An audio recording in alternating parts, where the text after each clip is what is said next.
Grandpa and others just were avid sportsmen. They liked any kind of fishing, hunting. The sport just took on larger and larger interest. And my grandfather was Dr. Harold Glenn, an osteopathic physician in Stuttgart.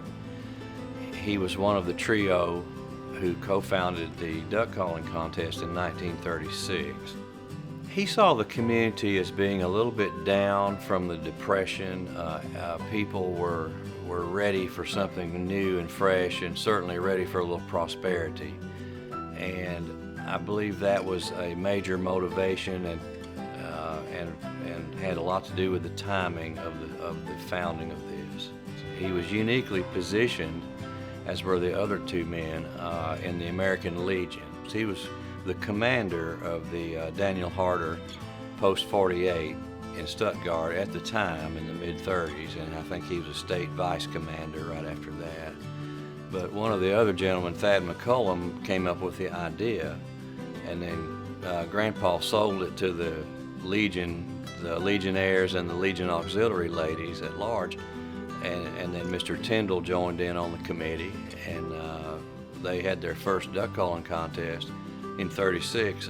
He was a big promoter of Stuttgart and the Grand Prairie in many ways. Getting the word out was huge back in that day. It wasn't as easy to do as it is today. They had to write letters. Where he was contacting people in the press in St. Louis and New York, he was contacting all the other Legion posts in this area of the country, and just disseminating the word about the Grand Prairie and its waterfowling opportunities.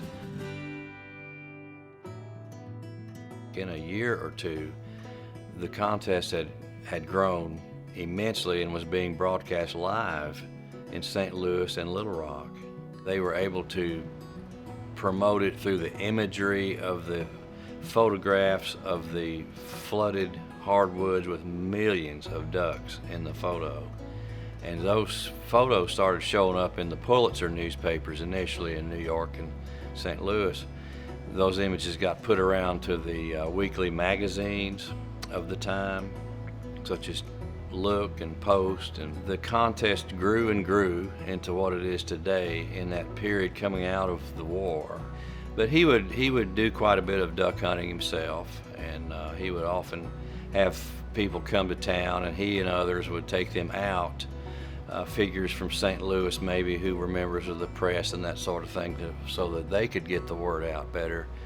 It had a huge impact economically. Coming out of the Depression, it was a huge shot in the arm, and continues to be to this day. I believe it's the largest festival in Arkansas now. He was not one to call attention to himself, but in his way he would have been very proud of it, very happy for the area and its further promotion of waterfowling and the improvement of the practices of farming and environmental concerns and conservation efforts.